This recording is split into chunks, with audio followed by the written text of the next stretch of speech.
Welcome to Be Customer Led, where we'll explore how leading experts in customer and employee experience are navigating organizations through their own journey to be customer led, and the actions and behaviors employees and businesses exhibit to get there. And now your host, Marbu Brown.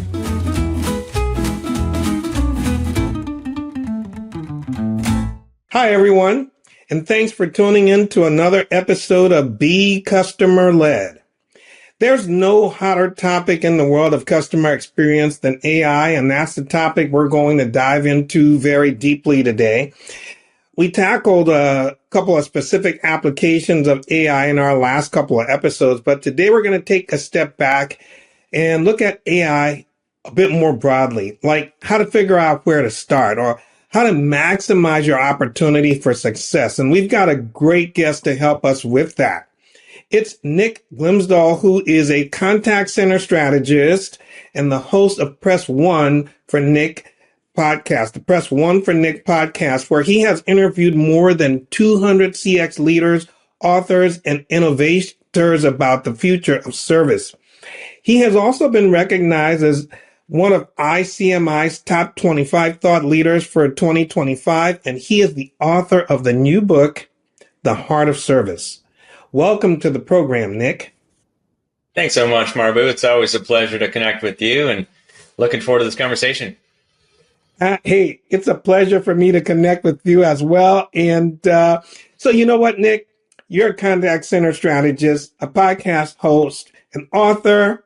Before we dive deep into our main topic, why don't you tell us a little bit about your journey and what's brought you to this point?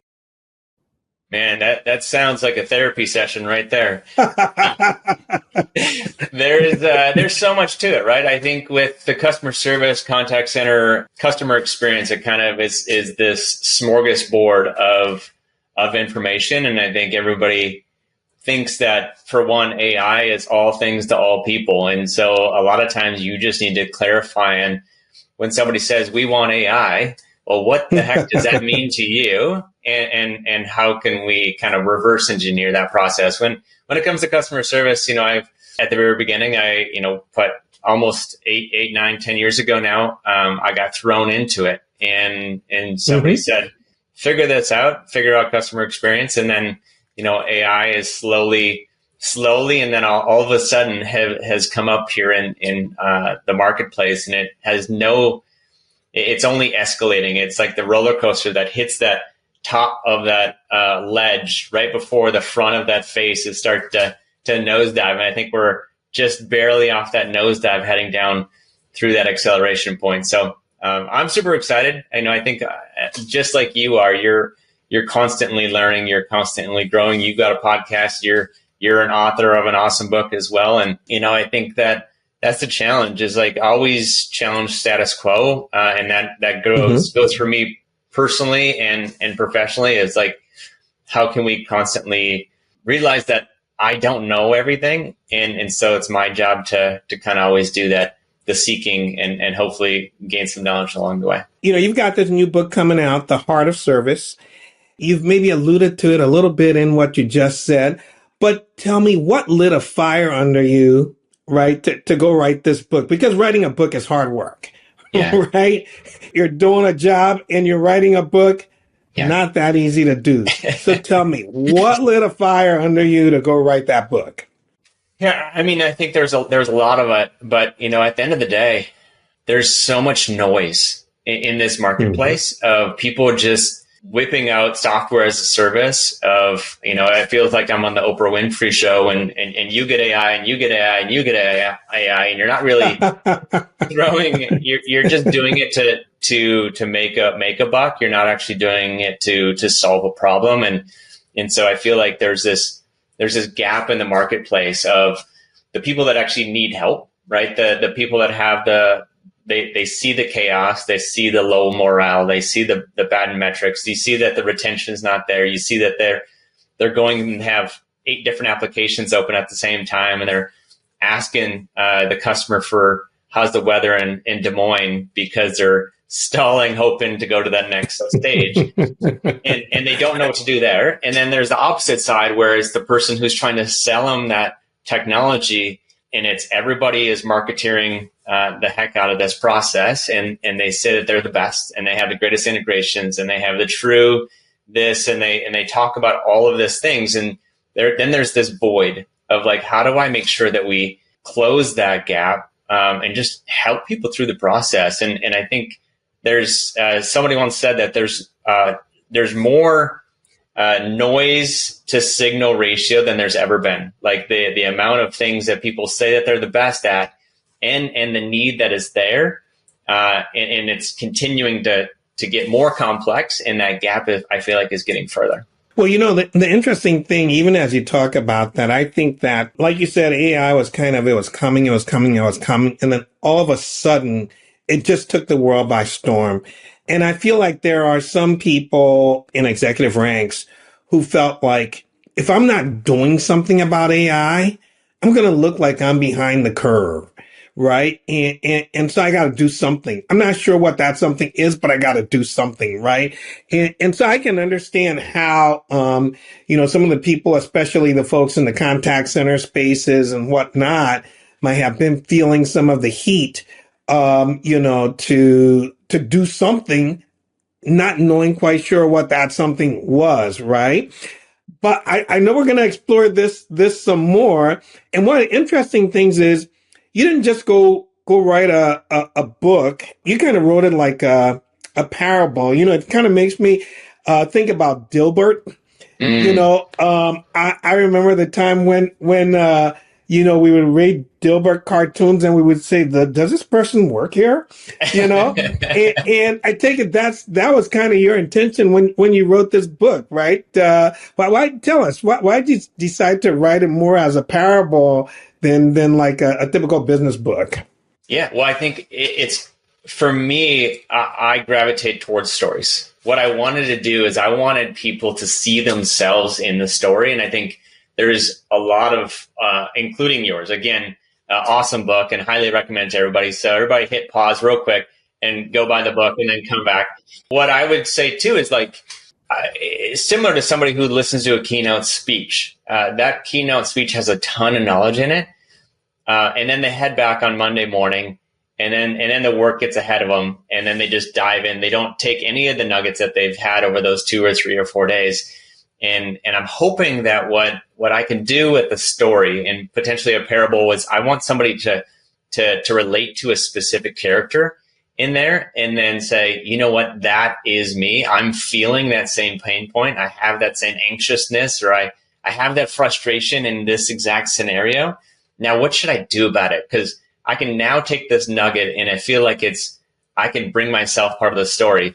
For an example, my wife and I we'll watch a show together, and she'll pause the thing and be like, "Don't be like that guy." And I'm like, "What do you mean? Like, this is literally just a story, right?" And she brings us into that story. And so I feel like the same is true, and hopefully the same is true with the book. I think that's a great point, right? Like you said, if people can see themselves in the story, they will be able to translate how to use that in their own environment. And that's what we really want people to do.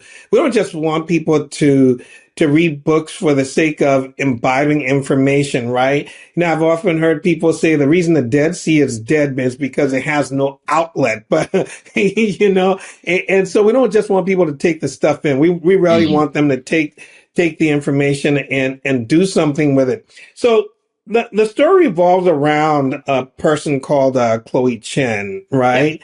Yeah. So tell me, what inspired that character, and how much of that stuff is, like based on real experiences? Chloe's just a fun character, for one, because I feel like she is just this blend. If I could take the superheroes of customer service and put it into one character, or stories that I've just heard over the years, I've tried to just take that. And she's not, crazy awesome. She doesn't know everything. She's not perfect. She's not flashy, but she sees where the issue is and she has guts to really do something about it, right? It's her background isn't just this subject matter expert, but she sits down on the front line and she listens to her employees. And that's kind of where she starts. She takes a lot of that information that she's had from her dad's restaurant, which I think is the connection and personalization. And she brings that back into and says, you know what, like, my dad's restaurant doesn't have the technology, but he has the connection. Like, how do we bring that same connection into it? You know, I think she sees a lot of burnout. She's had some failed pilots in the past. And I think I tried to just take a handful of people and depending on where they were in that scenario or that conversation, I was like, you know what? You know, I relate to this person that I talked to 4 years ago. Here's where they were at in that situation. Here's how they handled it. And so I tried to like blend Chloe into a handful of people that I've interacted with. So we've got, you know, a little bit of fiction, but, you know, a lot of real world experiences blended into that fiction. So, you know, I'm thinking that, you know, so now Chloe's got this challenge of figuring out what to do relative to AI.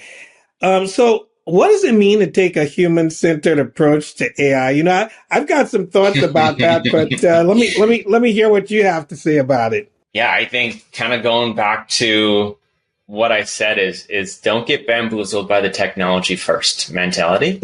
It should start not with the software, but with the people.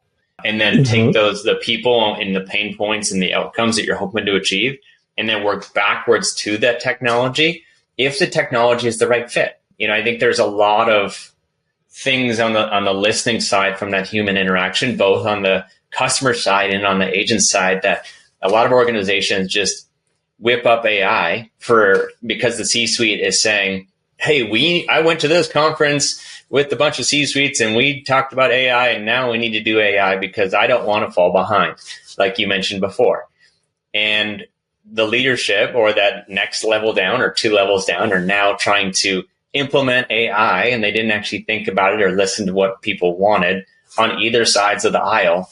The goal is to remove friction. The goal is to create better outcomes and better experiences. It is to drive efficiency, but it's not to replace the human, right? It's to have these agents have more time to think, is to have more time to care, to have more time to connect with that person in front of them. So I think from my perspective, that's kind of what that human-centric approach is. I think of the fact that, you know, there are some problems that CX leaders, contact center leaders, they're perennial problems that these folks have been trying to solve. They haven't been able to solve them, and AI is a tool that helps them to solve some of those problems. And I'll just throw out a couple of contact center problems that people have been trying to solve that the AI is helping them to solve, right? So actually, by the time this episode airs, the last episode before this one talked about the whole problem about agent performance, right? And how you can use AI instead of having somebody just review a sample of agent calls. Now, because AI is so great at understanding language, you can summarize 100% of an agent's calls. You can find where they've been compliant, where they haven't been compliant, where they've been good with the customer, where they haven't been good with the customer. And you can actually do that on a daily basis, something we could never do before, right? Now, you know, a lot of contact centers, that might be, you know, one of those problems that AI could be used to solve. Might not even be one of the ones anybody was ever considering working on. But it's one that could actually help the people, right? And I think of these perennial problems that AI is available to help us solve, but sometimes it's nowhere near the thing that people are being asked to implement AI on. So let me ask you, I mean, like, what are some of the kinds of things that you've seen where it really was, you know, AI could come in and help the contact center people. And you instead of starting with like the technology, you're starting with the use case. You're starting with the thing that actually is going to help somebody. Well, what are some of the things you've seen? Yeah. So I think you touched on a little bit. One was that kind of the wrap up time. The agent summarization, I think, is a big one. And I think where you should start with technology is from that agent first, the non-customer facing, and then work backwards to the customer facing sides of AI, because there is so much that you can do. I think one of the other ones that I think are really beneficial is that next best action. So you're building up this knowledge base. It's the clean information, and you're putting it into the contact center, and it's populating in real time, either through chat or text or even voice interactions. And based off of the conversation in real time, it's popping that to the agent and saying, you might want to respond this way, or here's a potential promo that can help you. Or I noticed that there is other technology that if you are speaking too loud, or you're interrupting somebody, or you are speaking too much, it's going to notify you to give you a kind of quick listening and give you a heads up. You touched on the surveys. You have, if on some technology you can, others it's going to happen in the next 3 to 6 months, I believe, is to be able to survey on the quality of the interaction, and so you can score 100% of those interactions in real time. There's also technology available that is more customer facing, that has and this might be not popular for some, that it is for others, of somebody who speaks maybe from a different country is harder to hear. There's something called accent neutralization now, where you can neutralize the heaviness of the accent, where some people will have harder time listening.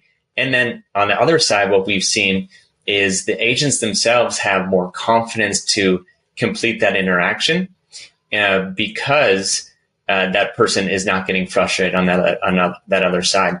In the future, if not now, you can do real-time voice translation.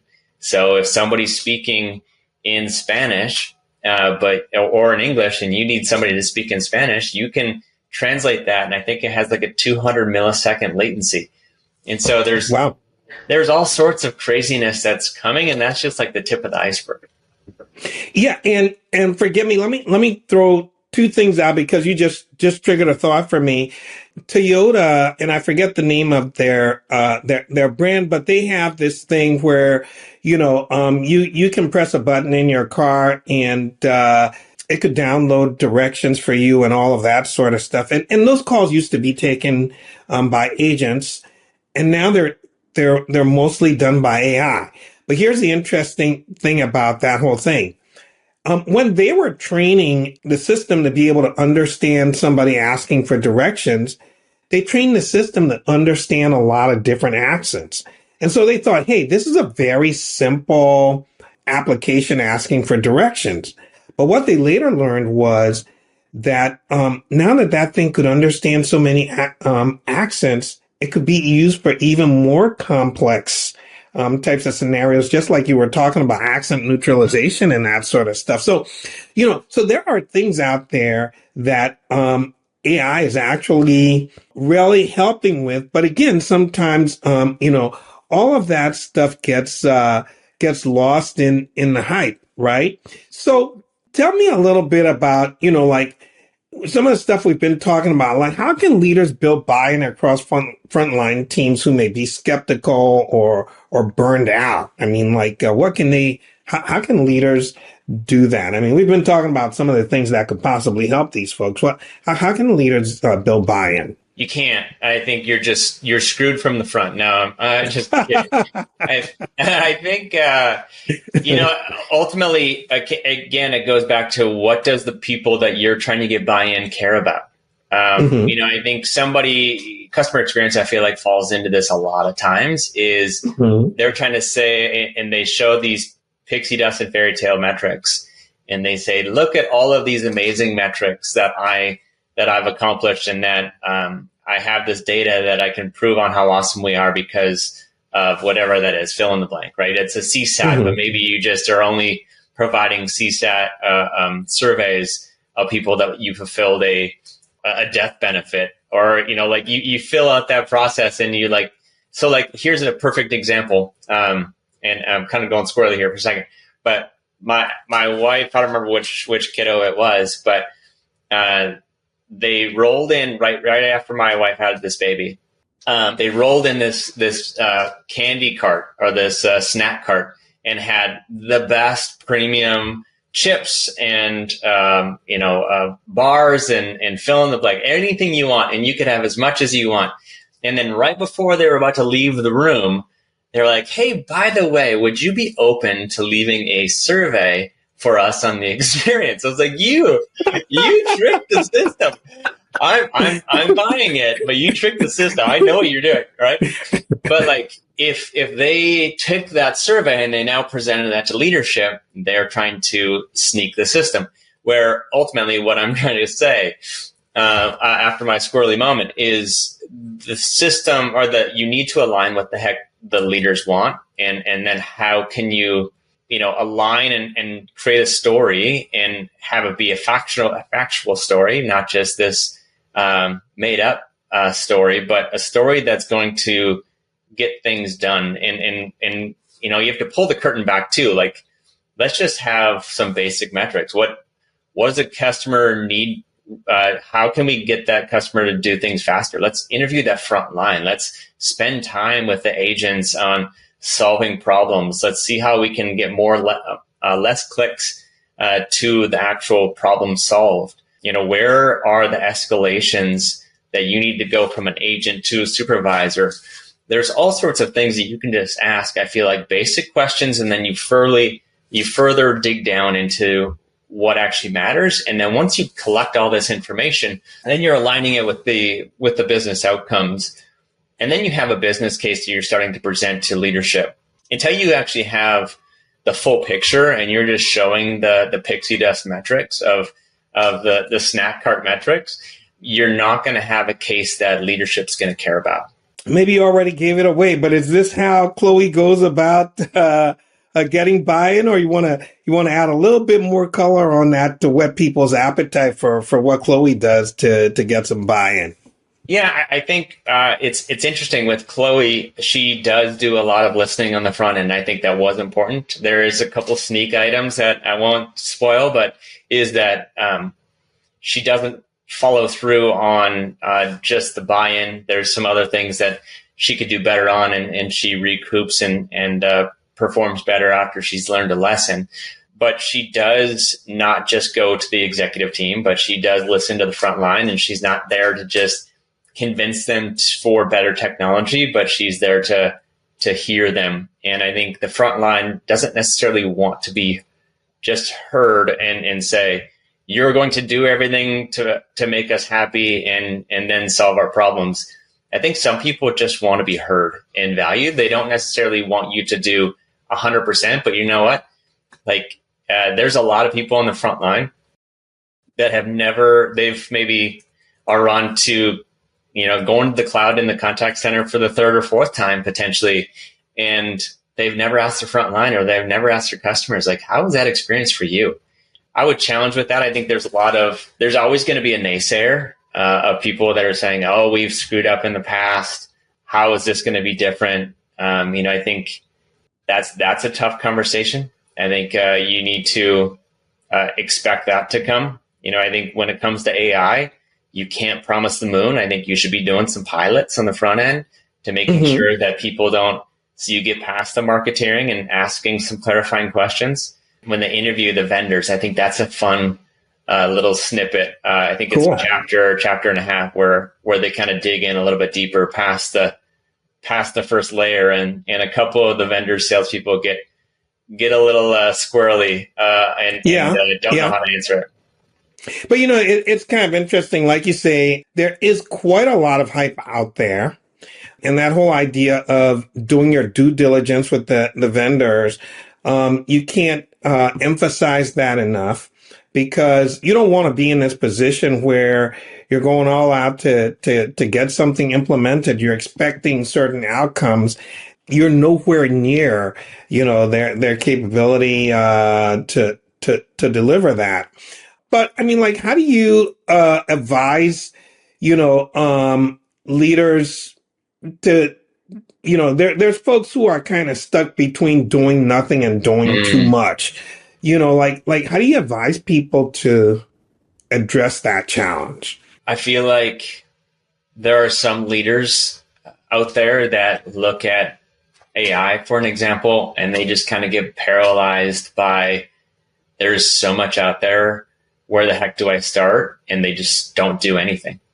I would say don't do that, right? And then there's other ones that I kind of alluded to where they overextend themselves and they try to do too much too quick. I would say don't do that either, right? Like find this middle ground where you're picking some, there's some high volume, maybe low human tasks. Maybe it's things like password resets, or if it's a storage facility, I need to know what my code is for the gate. What's some basic billing questions? You could do a lot there. You could just clean up your data and build out your knowledge base. I think there's a lot inside that knowledge base, but start building out use cases of like high friction, high volume. I wouldn't necessarily say, we need to invest $1 million, but look at what you can control and then focus on that. And then once you try it, make sure you do build out those use cases, which one's more of a priority, measure that priority, what's the success rate, and then how do I improve it to either deploy it across the industry or the organization, or how do I improve it to make it better for the next one? I think people are trying to sell so much to their organization of how it's going to solve all the world's problems. And it's not unless you do it the right way. So I would say start small, but make sure you start. Yeah. Again, I think that there are plenty of problems that have been hanging around for years that we haven't been able to crack the code on. I actually call them the 8 perennially intractable problems that AI is helping companies to solve. And there's plenty of those that people can go to and start working on. One of the other ones that I've seen some people do some really nice work on is onboarding new customer contact agents and using simulations to help them do that. And that seems to be another area that's been, pretty promising. So what about this notion of the go live gap, in other work? I mean, how does that come into play, in the book? Yeah, I think it's the book, but it's also in the real world. I think, and I'll lean into the real world first is I would say that professionally, there's so much, the people that are coming to us to help them with their contact center are people who have already gone to the cloud once. So I would say 85% of the people who, organizations who come to us and say, hey, we need help either improving or going to, switching to a new platform, they've already gone to the cloud. And so what does that mean, right? It means that it wasn't designed correctly the right way. It wasn't implemented the right way, or maybe it's not really that ongoing support. And I think that ongoing support, if you look at the Magic Quadrant, I feel like there's a lot of individual or organizations that can do similar stuff, but the manufacturers in general don't care about what happens at go live. And so, right, and that I call that the go live gap, because then these people are holding the bag of their brand new contact center that was a pretty penny to install and a cost per year. And they don't know how to maximize that investment. And they don't have this ongoing partner relationship to constantly nurture, grow, and achieve the outcomes that they're hoping. Or contact centers, or the ones that I interact with, have anywhere between 300 and 500 new releases a year. And so how do you stay on top of it, right? And it kind of goes back to the being paralyzed, and so they don't do anything. But then the leadership is pushing them down and saying, hey, you got to do something. So I would challenge people, and I think this is the same with the book, is when you look at a rollout, you look at implementation, you look at go live, don't look at go live as is the finish line. Look at it as the first step out of the blocks, because it is the new journey, but it's the journey that needs nurtured. It needs training, it needs iteration, it needs ongoing feedback, and it needs constant innovation and connection. And so I would say treat it like a launch party, but once you have the cake at the launch party, like get back to work. Well, the interesting thing is that if the company that helps you install something doesn't care about go live, they've totally missed the boat, right? Because you're paying them for outcomes. You're not just paying them for a technology installation, right? And if those outcomes don't materialize, you have totally failed. From the perspective of, what that customer, was expecting to get from you. So, Nick, what about, are there any other key points from this book that you really want people to take away? And I would say, hey, you know what? I got to go pick up a copy of The Heart of Service and make sure that I get the takeaways from it. What are some of the things that you want, people to definitely walk away from, some of the big messages? Yeah, I would say the first thing that I would say is to treat it like a manual, right? Like don't just look at the book and read it from front to cover. If you have time, please do that, right? But I want them to be able to say, oh, I'm in the middle of the Voice and Vendors chapter 8. So I'm going to jump directly into it. Like where you are is where I recommend you start. And then go back and listen to the rest, or listen or read the rest of it. Maybe there's growing pains. Maybe there's the reality check or building the dream team. I think that is good. If you're not quite there, look at your customer experience and what's causing you the most frustration, both internally and externally, and write a whole list on both sides, and then talk to your peers, and then talk to the front line. And then if you have the ability, talk to your customers and write all this information down and saying, what are the uncontrollables? And then what are the controllables? And then what should I do? Let's prioritize the controllables. And then let's figure out either is it a process, is it people, or is it technology? And start working through that. I would say, look at your agents and what tasks are your team doing consistently over and over and over again. And maybe it's the mundane that AI could take off the plate. Look at those things, because at the end of the day, the agents don't like doing them either, right? They don't, if they're 5 steps ahead of the customer, more often than not, the agent gets frustrated and they will try to interrupt that person in order to solve the problem faster. But now that customer is now pissed off because you interrupted them, even though you solved the problem.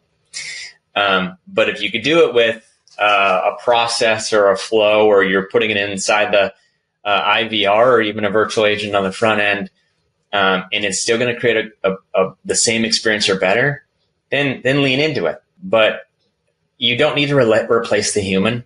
You just need to, you think of the ATM, right? That you don't need to, you took over a role and responsibility for somebody to create a better experience or drive efficiencies or help them after hours, but they just went into a different org, or they reskilled and did something else. It doesn't make it worse, it just makes it different. Very cool. So we're, coming to the end of our time. If somebody wants to continue this conversation with you, where can they do that? But also, how can they best get their hands on a copy of The Heart of Service? Thanks for that. I would go to Amazon on August 4th. It comes out. It'll be on Kindle, paperback, and hardcover. And then hopefully in the next month, it'll be an audiobook as well. So go to Amazon, just type in The Heart of Service, or, get in touch with Marbu. Or you can also find me on LinkedIn. So type my first name, last name, and I pop up here pretty quick. And if you want to throw my email in there, you can do that as well, and have somebody reach out to me at any time. I'm more than happy to have a conversation. Cool. Hey, Nick, it's been a pleasure having you on Be Customer Led.